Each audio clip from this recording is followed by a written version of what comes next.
Jumanne ya tarehe 7 ya mwezi Julai mwaka wa 2026, siku ambayo ilisubiriwa kwa shauku kubwa, taharuki na matangazo mengi kutoka kwa makundi ya wanaharakati.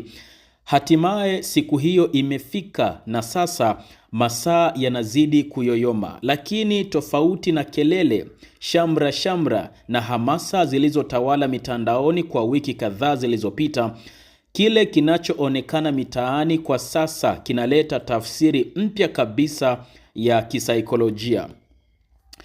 Hivi sasa picha mjongeo, yaani video mbalimbali kutoka sehemu na maeneo mbalimbali nchini zimeanza kutoka na kuenea kwa kasi kubwa kwenye mitandao mbalimbali ya kijamii.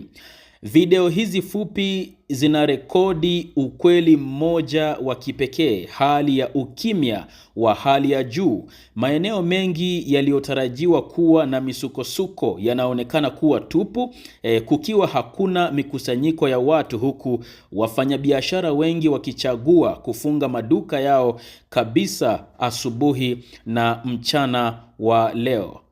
Sasa ni takriban saa 3 majira ya asubuhi, lakini hali bado ni ya ukimya, huku sehemu mbalimbali zikionekana kuwa zimetawaliwa na upweke, kukiwa hakuna watu. Hivi ndivyo hali ilivyo majira haya ya asubuhi.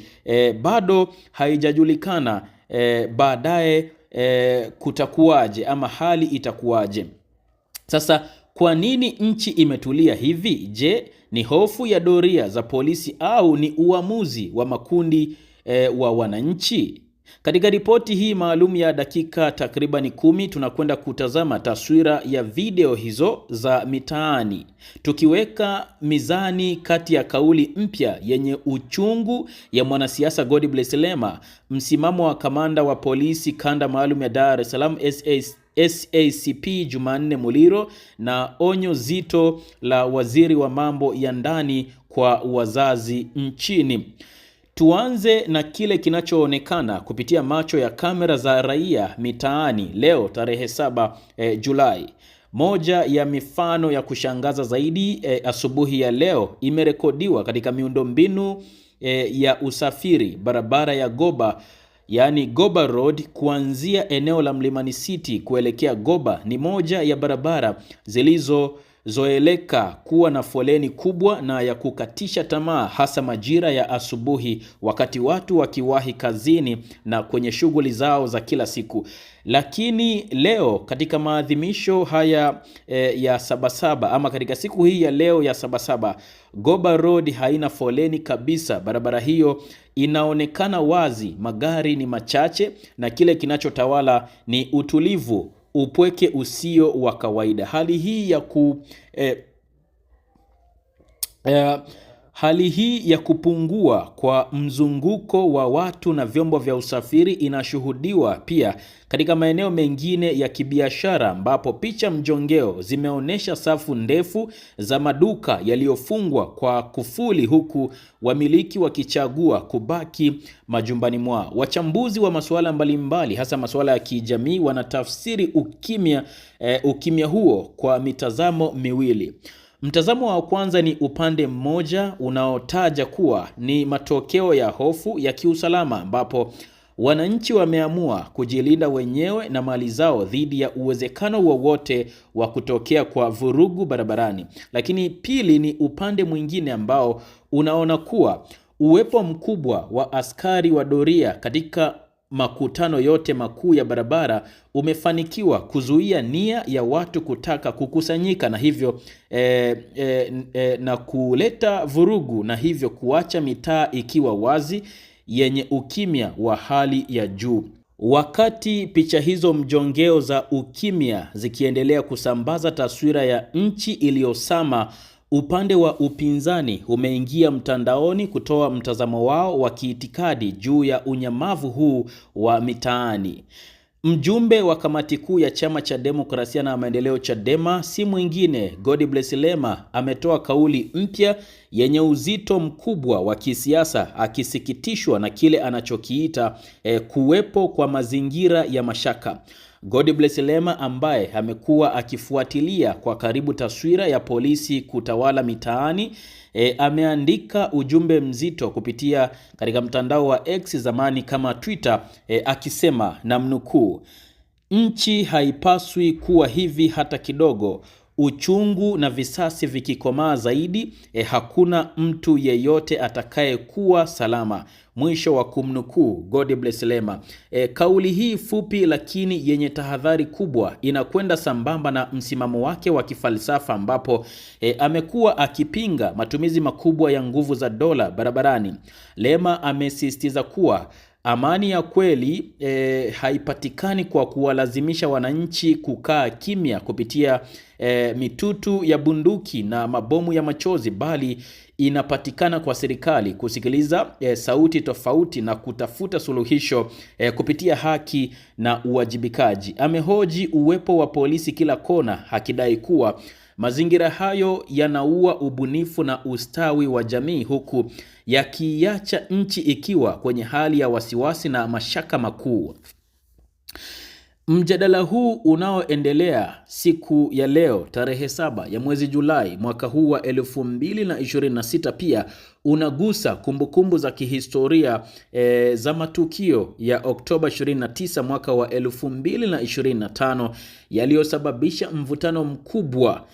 Baadhi ya wadau wa kisiasa na wasanii kama Afande Sele wameendelea kutumiwa kama rejea katika mijadala hii ya iwapo vyanzo vya kutoridhika kwa wananchi vimeshughulikiwa au vinazimwa tu kwa nguvu ya kijeshi.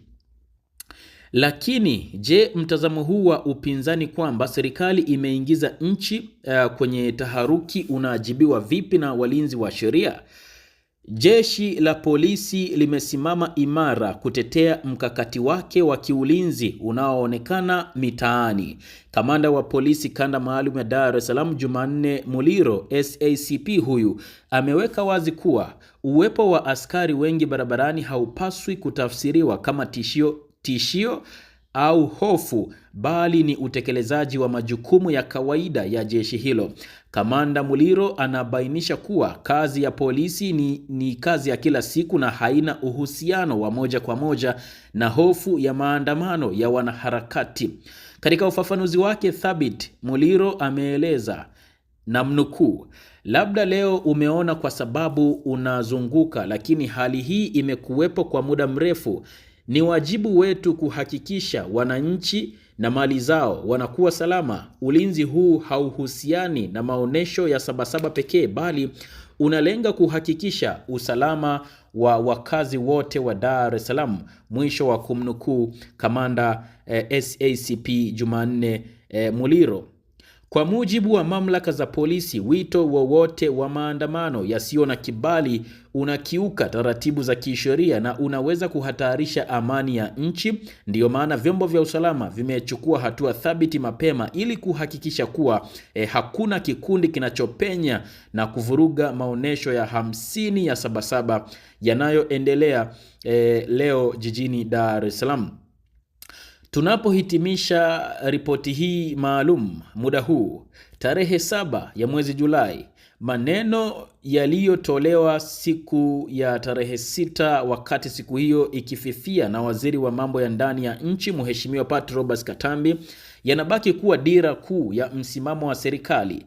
Katambi akizungumza kutoka katika viwanja vya maonesho ya Sabasaba alitoa onyo zito ambalo lilionekana kufanya kazi vizuri sana mitaani kwa sasa.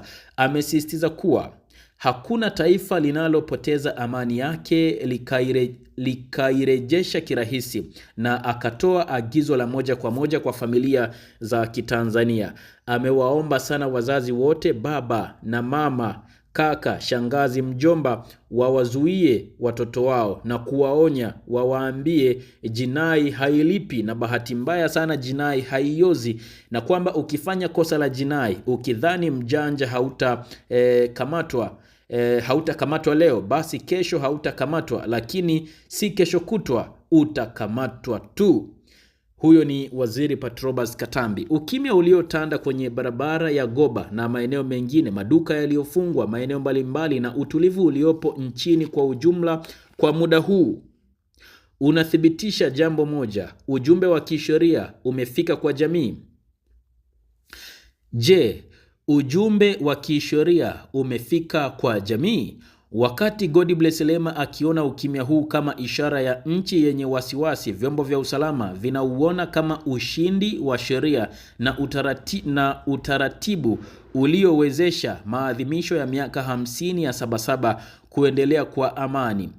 Kamera zetu na timu yetu ya waandishi wa habari inaendelea kuzunguka mitaani ili kuhakikisha kwamba tunakuletea kila kinachojiri katika siku hii ya kihistoria. Endelea kukaa karibu nasi kwa taarifa zaidi zinazokuja kila dakika na kila muda. Swali kubwa linabaki, je, hali itasalia hivi hivi kwa ukimya na upweke katika maeneo mbalimbali, au nini kitakachojiri baada ya sekunde moja ijayo?